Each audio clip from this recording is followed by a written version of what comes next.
خلي بالك الاثنين لعيبه محسوبين على الزمالك، عشان برضه ما نقعدش نقول هو لاعب مثلا مصطفى محمد زملكاوي اكس زمالك واسامه فيصل مثلا مش لا، هم الاثنين اكس زمالك. انا ماليش دعوه بالزمالك والله، ما انا بس بكلمك لعيب بنك اهلي. لا ما انا بس ايه بقفل الجزء. ماشي الدنيا فرطه. انا ما اعرفش كابتن حسام برضو ليه كل معسكر يخش مع لعيب تحس ان هو في مشكله مع لعيب. يعني مصطفى محمد بقى لهم كده معسكرين، بقى لهم معسكرين كده بيخشوا مشكله مع بعض.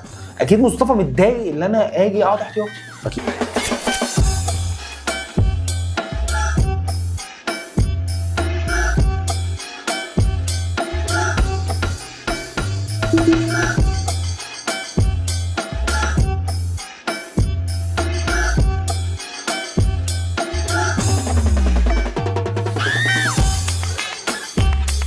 السلام عليكم ورحمة الله وبركاته. أهلا بكم يا أصدقائنا الجمال.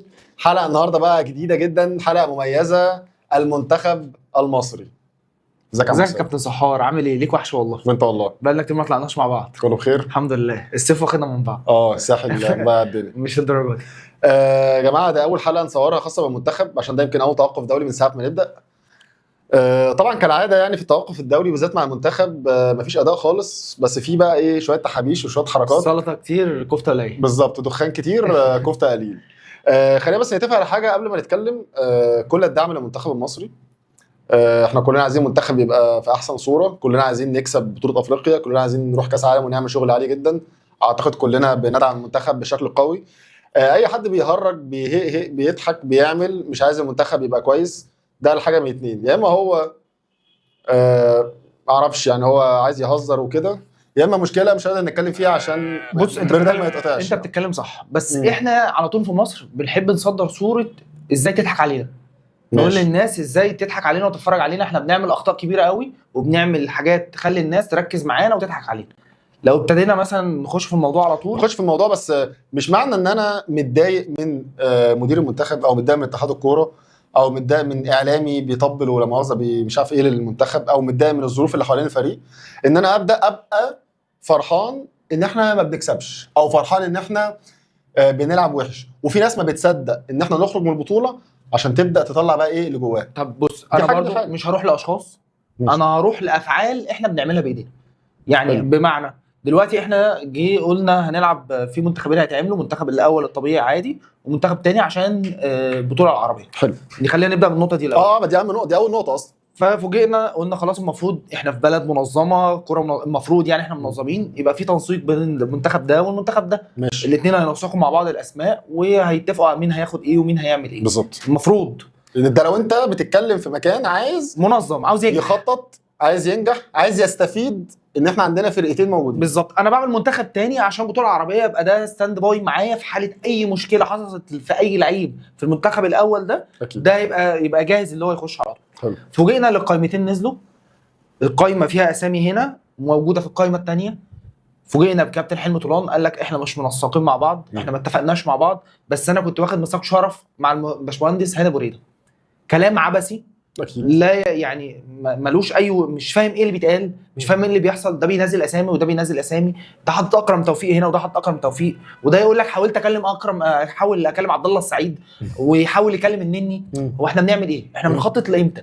يعني انت عامل المنتخب الثاني ده عشان اجيب عبد الله السعيد من الاعتزال عشان اقول له خش معايا؟ احنا كده بنهزر مع بعض. بص انا الصح ايه؟ هاني ابو ريده يجيب كابتن حسام حسن ويجيب كابتن ايه؟ حلو طول نقعد على ترابيزه، ده طبيعي. احنا دلوقتي عندنا بطوله افريقيا، عندنا كاس عالم، عندنا بطوله عربيه. بالظبط. طب احنا الخطه بتاعتنا ايه؟ يعني انا ليه عامل اصلا منتخب تاني؟ انا عندي بطوله عربيه. بالظبط. حاجه برضو حاجه بقت محطوطه في الاجنده الدوليه. انا قعدت افكر مع نفسي كده يا حسام والله، شفت احنا عايزين ايه من البطوله العربيه؟ انا لقيت احنا محتاجين حاجه من ثلاثه، يا اما اخش اخد البطوله، يعني انا داخل البطوله انافس اكسب البطوله. بالظبط.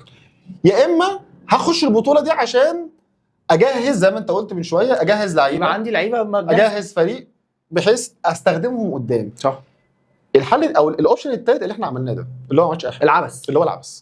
طيب واحنا انت شفت القائمه بتاعت حلمي طولان؟ شفتها. طب هل انت شايف ان القائمه دي فيها لعيب بروميسنج قوي ان انا اقول لا خالص؟ ازاي اصلا هيبقى عندي فيها لعيب بروميسنج وانا ما عنديش لعيب تحت 25 سنه؟ يعني انا دخلت بصيت كده، النني النني ايه؟ النني في القائمه دي. عمرو السوليه. بص اتوقع يعني اقبل ان يبقى في لعيبه تقيله كبيره عشان تلم، بس هم كلهم كبار في السن، كلهم كبار. يعني معلش هنبتدي بحراسه المرمى في احمد الشناوي خلاص يعني ده لعيب يعني بيلعب من زمان في المنتخبات. هل ده في حارس جديد؟ لا. هل انت جبت مثلا مصطفى شوبير؟ يا عم كنت هقول لك حط مصطفى شوبير صح. وابني عليه. صح، ده التنسيق. يعني عارف لو حصل تنسيق بين حسام حسن وحلمي طولان، هيقول له بص يا ابو الكباتن، كده كده انا عندي ماتشين بتوع اثيوبيا وبوركينا، الشناوي اللي هيلعب بالظبط. صح كده، وماتشين تعبانين. طب ما نجهز مصطفى عشان في البطوله بتاعت افريقيا اللي كمان 3 شهور لو الشناوي اتصاب، ودي حصلت في اخر بطولتين صح. ثلاث حراس، انت اتصاب الشناوي، اتصاب شريف اكرامي، فدخلت في الحضر صح كده، عشان لو حصل اي مشكله يبقى عندي راجل تاني اخد 3 4 5 6 ماتشات في بطوله حلوه في قطر، في الدنيا جميله. فخلاص يا جماعه اتفاق ضمني، شناوي هنا، شوبير ده اسمه ده ايه؟ المفروض ده احنا بنخطط. ايوه بنخطط. لكن انت خد اي حد في اي حد، هات اي حد. انت عارف الحارس الرابع بتاع المنتخب، الحارس بتاع المصري اسمه راح من دماغي، عنده 30 سنه. طيب هل انا الحارس رقم 4، انا بتكلم في المنتخب الاول دلوقتي، الحارس الرابع عنده 30 سنه؟ الراجل ده عايز ايه؟ يعني احنا جايبينه ليه اصلا؟ ما اعرفش. طب هو طموحه ايه؟ طب ما اجيب الحارس بتاع منتخب الشباب، يعني ما اعرفوش. فكر بقول لك جاب حمزه علاء، ما نعرفوش. حمزه علاء ممكن عنده مشاكل دلوقتي ماشي. في القيد. يا عم اجيب، انا عندي كاس عالم شباب وعندي كاس عالم ناشئين الفتره الجايه تمام. صح؟ طب ما اجيب الراجل الصغير، حتى يا عم لو هو ما عندوش ولا ماتش دولي قبل كده مع فريق كبير وما لعبش فريق درجه اولى، طب ما اجيبه يقعد طب معلش، هو كروش يحضر تمرين. كروش قبل كده، نرجع بقى بظهرنا كده، ده الصح اللي في اتعمل. البطوله العربيه اما كروش لعبها الله يرحمه احمد رفعت، كان دخل لعيبه كتير قوي. ظهر واحد زي عبد المنعم، لا عبد المنعم معلش، عبد المنعم ظهر في بطوله افريقيا، بس دخل لعيبه ايوه خلاها بقى جاهزين معاه في اي وقت. بالظبط. دخل لعيبه اول مره تبقى دوليه، عرفهم يعني ايه يخش في الاجواء المنتخب. انت ايه اللعيب اللي انت بتجهزه؟ قول لي لعيب من القايمه مع حلمي طولان ده هيبقى لعيب، انا بقول ممكن ده يبقى مفاجاه كاس الامم، ده يبقى مفاجاه معانا في كاس العالم. مفيش خالص معلش ولا لعيب. قفشه، نني، مروان حمدي، ناس كلها احنا خلاص يعني اشكال احنا مش هتتاخد. يعني حسام حسن بقى له دلوقتي سنتين ولا لعيب من الفرقه اللي هي بتاعه المنتخب بتاع حلمي طولان اتاخد. يعني عمر جابر عمره ما هياخده خلاص، هو كده طب كده ما اجيب بكرات صغير، ما احط بكرات صغير. ما اعرفش يعني صراحه، داخله كده داخله اصلا تقفلك. ودي بقى انا بقول احنا مع المنتخب، بس داخله اصلا تخليك مقفول. هو انا ما كنتش عاوز اتكلم غير اما ان شاء الله ماتش بوركينا فاسو يخلص، بس ايه الشيء بالشيء يذكر بقى، نخش بقى في تفاصيل الايه العك في ماتش اثيوبيا. طيب حته بقى ماشي، نخش في ماتش اثيوبيا، بس انا عايز اخرج بره الماتش السنه بقى في نفس الحته دي. الاستاد ايه الشكل الهائل ده؟ بص انت لو ترجع مثلا ماتش ما صعدنا هنا برضو في برج العرب بتاع ضربه الجزاء اللي جابها محمد صلاح، كنا يعتبر ده نفس الماتش مشابه برضو. انت لعبت برضو بعديها رحت لعبت غانا حاجه زي كده. الناس ما عندهاش انتماء للمنتخب، مش انتماء، انت مش بتشجع اللي الناس تروح، مش عامل اي حاجه تحفيزيه للجمهور. يعني المفروض انا محتاج الجمهور جدا، انا بشوف ان الجمهور ده رقم واحد قبل حارس المرمى، قبل ما تحط التشكيل. انت لو مفيش جمهور انت بتحس ان انت بتلعب يعني ماتش ودي، ماتش في الهلك كله. فلا انا بشوف ان انت ما عملتش اي حاجه تحفيزيه اللي تجيب الجمهور تشجعهم ان هم يخشوا. عندك حق في برضه بصراحه نقطه، ودي نقطه يعني ربنا يسامح بقى الاتحادات اللي عملت النظام الجديد. انت دلوقتي من اول ما قال لك ان احنا في 9 فرق هيروحوا كاس العالم من افريقيا، وفي نص مقعد هيصفي ومش عارف ايه، فتقريبا بتتكلم في 9.5 او 10 فرق. البطوله بقت سهله قوي، يعني التاهل بقى سهل. بيني وبينك انت من جواك ايه يا عم ماتشات، انت بقيت بتلعب. يعني انت دلوقتي بتقعد لحد بطوله افريقيا او لحد كاس العالم، بتقعد 3 سنين بتلعب فرق مستوى ثالث ومستوى رابع بالظبط، لا في اداء لا في تنافس ولا في اي حاجه، وماتشات ممله وماتشات ميته. صح. فحتى النظام الجديد ده مخليك لا الدنيا نايمه. يعني انت بتتكلم في اخر تصفيات اللي هي بتاعت الكونغو لما رحنا، لا انت اتفرج على ماتش غانا في مصر كان في برج العرب. ماتش كان صعب قوي، الاستاد مليان، ده اصلا هو ده كان اهم ماتش بالظبط، فده عنق زجاجه. فانت ده بالنسبه لك كان ماتش مهم. انت معكش حتى في يعني في تصفيات معكش منتخب، واحنا اصلا من اضعف اضعف المجاميع. احنا قلقانين من نفسنا يعني بالزبط. احنا مش قلقانين من فرقه، احنا قلقانين من نفسنا، احنا في اضعف المجاميع بالظبط. فبرضه هرجع تاني التصفيات اللي فاتت، الكونغو ده كان اصلا ماتش تاهل. فانت بصراحه في الماتشات اللي هي مهمه قوي الجمهور بيروح. يعني اخر ماتش كان حساس قوي، كان ماتش مصر والسنغال بتاع كاس العالم اللي احنا كسبنا 1-0 هنا ورحنا خرجنا بتاع. لا الاستاد انا كنت في الماتش ده، ايوه ما فيش اي حاجه تحفيزيه. فبصراحه احنا في الماتشات اللي هي الحاسمه الجمهور بيملى الاستاد صح، لكن غير كده الجمهور مش معايا. بس هنيجي على تعالى بقى شوف لقطه ثانيه، ماتش المغرب امبارح. لا استاد جديد كومبليت، مفيش مكان انت مش شايف مع انه ماتش سهل مش محتاج، بس هو افتتاح الاستاد بالظبط، الناس كلها متجمعه، ماتش خلاص كده المغرب ضامنه اللي هتلعب اكيد طبعا. بس شوف المنظر الاستاد حاجه تفرح. احنا بشكل ما بقاش في ارتباط الناس مع المنتخب. انا ما اعرفش الموضوع ده، ما اعرفش لا إيه حله. لو الاهلي او الزمالك اللي بيلعبوا هتلاقي ضخ جمهور مش طبيعي، فده انا ما أكيد. اعرفش ايه سببه. اللي احنا مثلا المشاكل اللي بينا في الدوري هل برضه. التعصب الكروي اللي احنا وصلنا له خلانا اللي احنا ما بقاش في حته المنتخب بيلعب فنجري عليه، طبعا. فممكن لا دي وصلت خلي بالك احنا برضه في حته، يعني الناس كلها، يعني جمهور الزمالك كان ماسك زيزو مثلا، يعني كذا حد في المدرج شتم امبارح، في شتيمه، مع ان دي مش وقتها في بصراحة. تريقه، في ترويش. نيجي في المحل نفس ونعق مع الكلام. بعضينا. دونجا برضه امبارح لما كان نازل مكان صلاح الجمهور برضه قاعد يروش. فاحنا اصلا انت في لسه مشاكل، انت مش عارف تفصل. استوعب اللي انت ما بين الجزء المحلي وما بين الجزء المنتخب بيلعب، ده مصر كلها بقى، ماليش دعوه بزيزو تريزيجيه امام عاشور ايا كان، انا كل ده اسمه منتخب مصر بيلعب. افصل بقى ما بين اهلي وزمالك، انا مش فارقه معايا. ده حقيقي. يعني انا لقيت واحد برضو بيتكلم يقول لك انا مش شايف لعيب في الزمالك. ايه يا عم اللي انت بتعوقه ده؟ انا مالي يا عم، هو الاهلي ان شاء الله الاهلي هو اللي بيلعب، بس اسمه مصر، اسمه منتخب مصر اللي هيلعب كاس عالم ان شاء الله. كل اللعيبه 11 لعيب اهلاوي، انا مالي، انا اسمه في الاخر منتخب مصر صعد كاس عالم. منتخب حسن شحاته كان فيه كام لعيب من الزمالك؟ ما كانش فيه، احنا زملكاويه اهو، ما كانش فيه كان خالص. يوم لما في لعيب كان حسن شحاته ما كانش، كان فين وفين يخش لعيب، كان واحد زي محمود فتح الله، مثلا هاني سعيد لما دخل، طارق السكن يبقى دكه، بس شيكابالا خدوا مره لعبوا ماتش واحد. ف حته هو فين لعيب الزمالك دي عمرها ما يعني كان زمان في الجيل الذهبي ما كانش بتتقال الجمله دي، مع ان كان المدرب حسن شحاته هو من اهم 3 4 في تاريخ الزمالك يعني. احنا بنعد اللعيبه اللي بنخش دلوقتي، المستوى التفكير عندنا قل، اللي احنا بنعد ده اهلاوي ده زملكاوي، مع ان يعني تعالى ننزل بقى في ماتش الدوري نتخانق يا عم، اكيد نخش نتخانق مع بعض وندي ونتكلم مع بعض، لكن في ماتش المنتخب المفروض نفصل في الكلام ده. اكيد. طيب نخش على الماتش بقى. تعالى للعك الكروي. اه طيب التشكيل، انا لسه برضو مش يعني سيبنا من الملعب دلوقتي. التشكيل تمام، خلينا نتفق في حاجه معلش. انت اول ما شفته حسيت ايه؟ انا بلعب اثيوبيا في مصر بس، واللي انا خلاص ضامن 90% اللي انا واصل كاس عالم، بس مش اللي انا انزل بالمنظر ده. بمعنى خلاص يا عم احنا قلنا الشناوي، انا لازم كمنتخب لازم يكون عندي قوام ثابت. نرجع كده بالذاكره ورا قوي، كابتن حسن شحاته كان مثلا بيجيب واحد زي محمد شوقي ما كانش بيلمسها مع ميلدس برا، بس كان عمود في الفرقه. ماشي. انا دلوقتي كل ماتش انا مش عارف مين كابتن حسام هيجود فيه، يعني مثلا يسحب مصطفى محمد يحط اسامه فيصل، دي تجويده دي ليه؟ ما اعرفش، انا دي نفسي افهمها. يعني انا عايز اعرف ايه اللي انت شفته من اسامه فيصل في الدوري. خلي بالك الاثنين لعيبه محسوبين على الزمالك، عشان برضه ما نقعدش نقول هو لاعب مثلا مصطفى محمد زملكاوي اكس زمالك واسامه فيصل مثلا مش لا، هم الاثنين اكس زمالك. انا ماليش دعوه بالزمالك والله، ما انا بس بكلم لعيب بنكي اهلي. لا ما انا بس ايه بقفل الجزء ده. ماشي خلاص، ايه اللي انت شفته من اسامه فيصل في الدوري في الخمس ماتشات يخليك يقول لك لعب مصطفى محمد لعبه على مصطفى محمد؟ انا مش عارف، انا نفسي البس النضاره اللي لابسها كابتن حسام واشوف هو بيشوف ايه. يعني ايه اللي انت شايفه، اللي انت قاعد واحد زي مصطفى محمد لعيب بيلعب في الدوري الفرنسي، واحد من اقوى 5 دوريات على مستوى العالم، تقعده دكه للعيب بيلعب في الدوري المصري في فرقه مش من ال5 الاوائل. يعني انا عاوز اديني عقلك انت بتفكر ازاي، دي نقطه حسام عبد المجيد وخالد صبحي. تعالى بقى نرجع لخط الدفاع. انا دلوقتي عندي لعيب زي حسام عبد المجيد، والله ولا اهلي ولا زمالك، واحد زي حسام عبد المجيد لعيب بوتنشال، لعيب بروميسنج قوي، لعيب اولمبيات بالظبط، لعيب بيلعب في فرقته ثابت، بيلعب خد بطوله افريقيا، عنده احتكاكات على طول. اروح جايب لعيب بيلعب في النادي المصري، مع احترامي للنادي المصري، لعيب اصلا مش اساسي في فرقته، اروح مع ملعبه على لعيب اساسي. حاجه برضه كل شويه على فكره هاخدك على حته الاعمار السنيه عشان الموضوع ده عامل لي مشكله. تعالى بقى خالد صبحي عنده 5 سنه، خالد صبحي 30 سنه، حسام عبد المجيد 25 سنه او 25 لسه لاعب اولمبياد. لا اصغر من 25. لا يا عم قول 24 واحد ماشي خلاص. طيب تعمل ايه برضه؟ انا برضه يا بخطط لقدام يا انا برجع لورا. تعمل ايه برضه؟ مش فاهم يعني ايه اللي انت، يعني انا دلوقتي بقول عايز انزل بالاعمار صح؟ ما انا عندي كابتن حسام عبد 25 بروميسنج ولعيب الزمالك.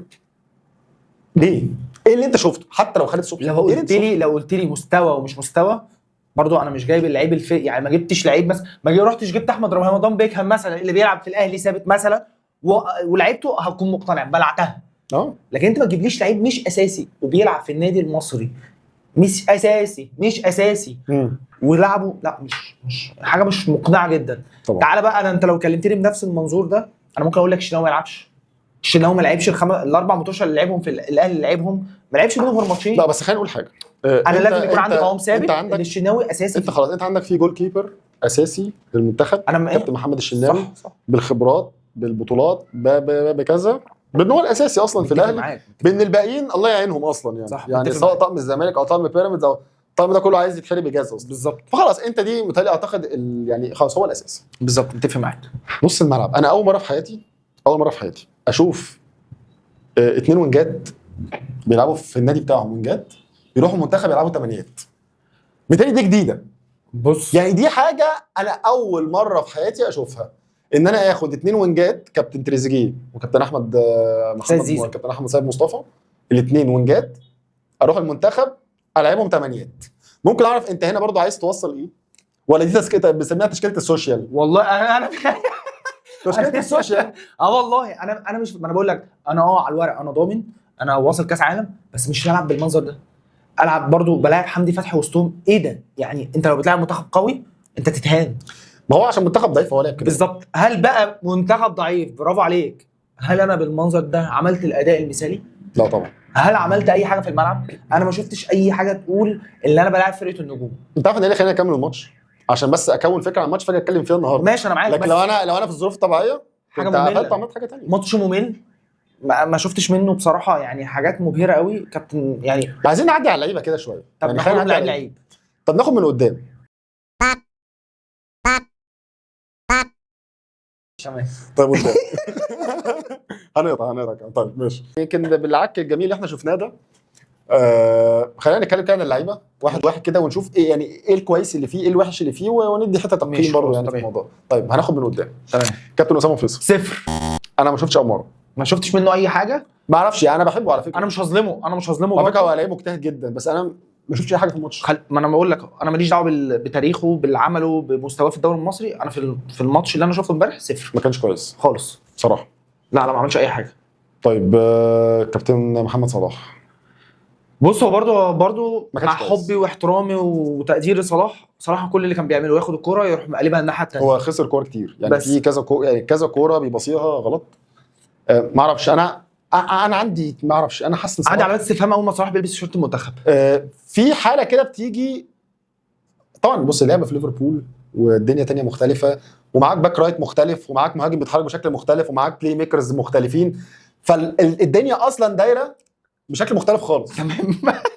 معاك. فالراجل طبعا لامع بشكل تمام، لكن معاك. انت هنا طبعا الله يعينه معاه محمد هاني، هنجيله طبعا بفرق الاسماء. فطبعا هسألك الدنيا رايحة سؤال، في داهية. بما انك راجل دولي الله وراجل يسلمك. بتتفرج على ماتشات كتير قوي، الله يسلمك. انت بتقول لي صلاح بالاجواء والناس اللي حواليه، وكريستيانو رونالدو بيقول نفس الكلام، بيفكر بنفس التفكير.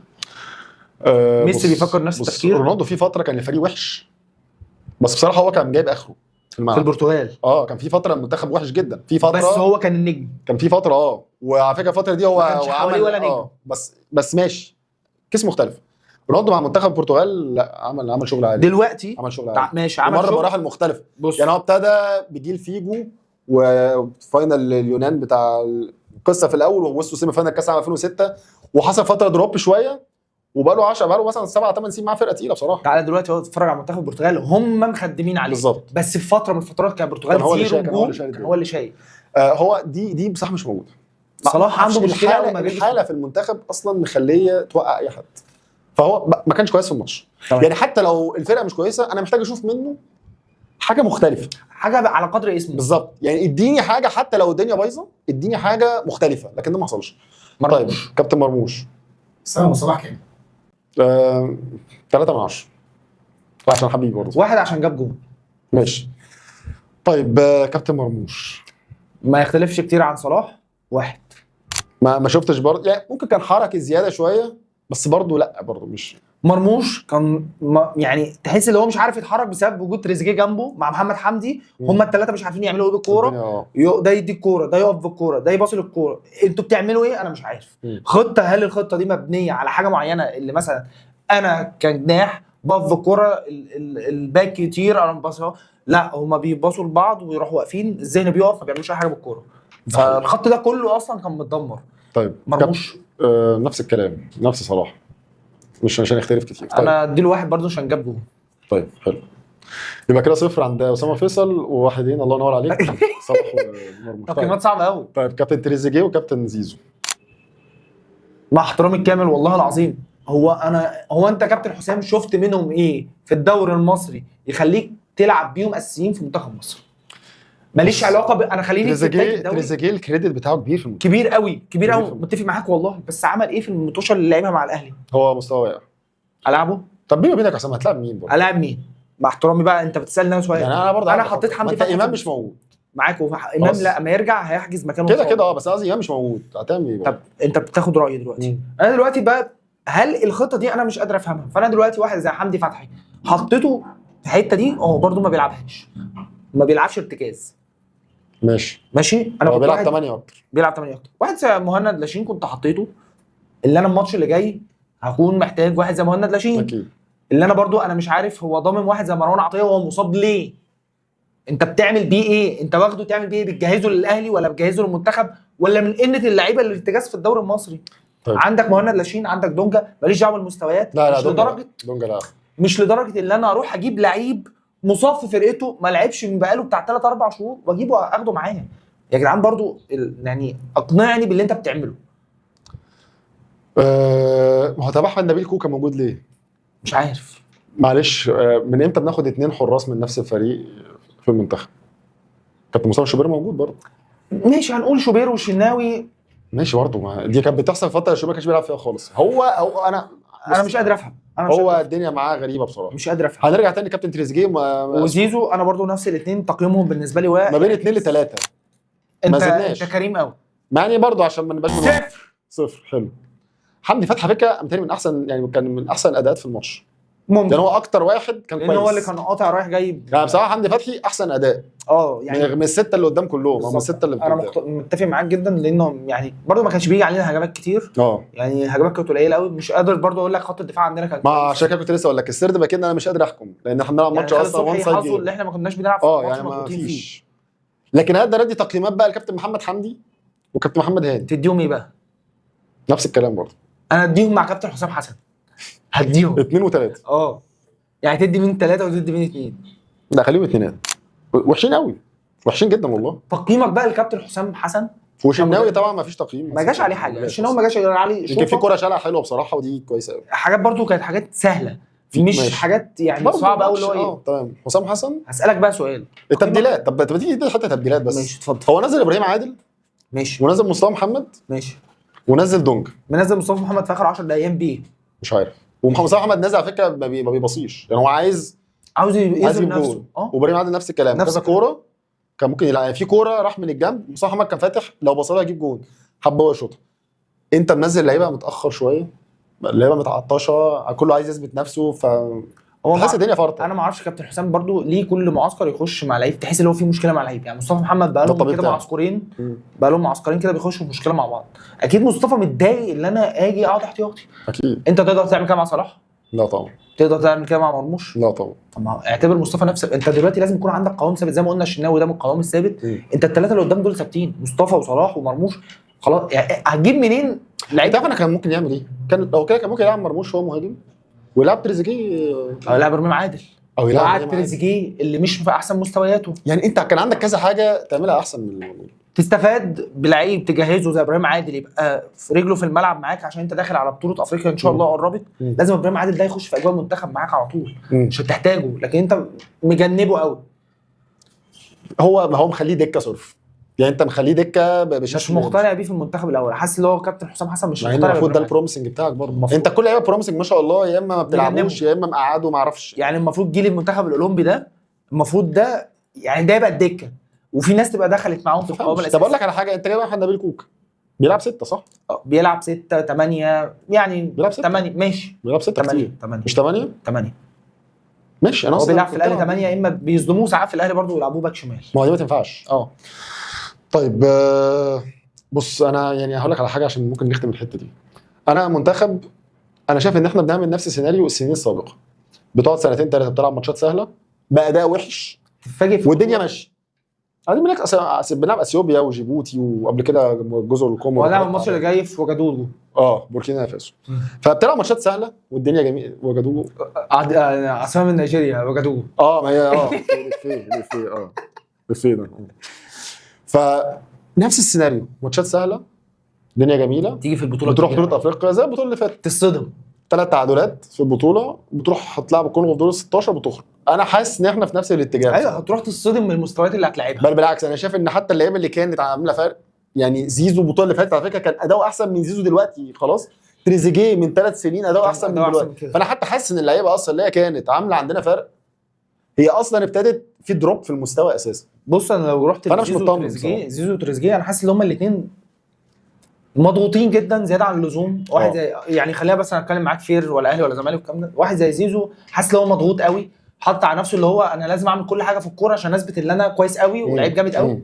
انت جامد، انت لعيب كويس، مش محتاج ان انت تعمل الكلام ده. انا بغض النظر انا بكلمك كمنتخب دلوقتي. ايوه انت مش محتاج ان انت تظهر ان انت كويس، انت عندك بالظبط. فالعب العادي هتلاقي نفسك الدنيا ماشيه معاك. تريزيجيه نفس الكلام، حاطط على نفسك اللي انت كابتن الاهلي وجاي اشيل الاهلي. في كوره جات له سهله قوي لو تاخد بالك في الشوط الثاني. في كوره خدت بالك منها في الشوط الثاني سقطت قدام ال6 ياردة الجون قدامه شاطها في السماء. هو ده مش بيفكر كتير فمش هتلاقي رجلك شغاله معاك. بالظبط بس اتمنى ان شاء الله. انا اخي بص انا بصراحه مش احنا كده هنوصل ان شاء الله بطوله افريقيا اكيد طبعا وصلنا خلاص وهنوصل كاس العالم ان شاء الله. الموضوع يعني احنا بقول لك ايه الموضوع سهل يعني قوي يعني ان شاء الله نعدي ماتش يوم الثلاث على خير.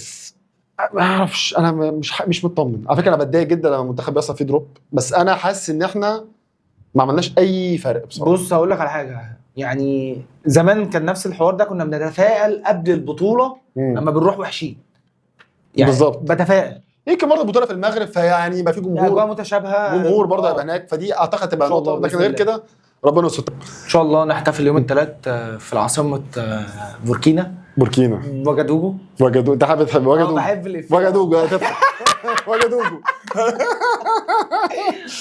باذن الله. ان شاء الله اتمنى تبقى فرحه عارمه. هو الفرق كام نقطه؟ هو احنا دلوقتي فرق 5 نقط. حتى لو تعادلت يعني هيبقى فاضل 5 بس خلاص انت التعادل في ماتش هيبقى على ارضك جيبوتي تقريبا هتكسبه الموضوع خلص. اتمنى نخلص من هناك ان شاء الله باذن الله. ربنا يستر ما يحصلش اي دروب لان اي حاجه هتحصل غير ان احنا هنكسب او نتعادل هنخش في حسبه ملهاش اي 60,000 لازمه. ان شاء الله خلاك بوركينا بتلعب ان هي تبقى احسن تواني فهي داخله الماتش بحافز يعني. ايوه مش اللي هو يعني هي عندها تارجت غير ان هي تحاول تصعد علينا. هي اكيد عارفه الموضوع صعب ان هي تبقى من احسن تاني فتطلع تلعب الملحق وفي ملحق. ايوه بالظبط. فالموضوع خباك انت برضو يعني لو انت خدت بالك من ملحق في فرق ما اعرفش ازاي وصلت الملحق. السنغال ممكن ما توصلش كاس عالم. ممكن ما توصلش. الكاميرون السنغال رابع باين او ثالث. السنغال ثالث او تاني تقريبا تاني مع الكونغو. الكاميرون ممكن ما توصلش كاس عالم برضو. كوت ديفوار. فاحنا حالنا احسن من ناس كتير عشان برضو خلاص مجموعتك ضعيفه بالظبط. فالحمد لله ان احنا ما وصلناش طبعا لهذه المرحله السيئه بس احنا عايزين بقى نتمنى ان احنا نفكر عايزين نكسب. حرام الجيل ده ما يكسبش. بالظبط ان شاء الله. يعني اتمنى ان محمد صلاح يختم مسيرته مع المنتخب ببطوله بالظبط. يعني دي اكتر بطوله هو هيبقى فيها كويس. البطوله الجايه لسه كمان سنتين هيبقى كبر سنتين بالظبط الدنيا تبقى اصعب. فدي اكتر بطوله يقدر يدي فيها. والله انا اتمنى ان احنا يعني نرجع تاني لبطولات افريقيا اللي احنا ناخدها تاني بقالنا كتير. واتمنى ان صلاح يفنش يا رب تاريخه مع المنتخب ببطوله افريقيا ان شاء الله. شكرا يا كابتن حسام حبيبي يا كابتن صحار. وان شاء الله نحتفل باذن الله والله عملوها الرجاله. وحته بقى ايه ما شربتش من نيلها. طب جربت تغني لها؟ بالظبط ان شاء الله بدخله الحلقه الجايه باذن الله. ما شربتش من نيلها باذن الله. في وجدوجو السلام عليكم.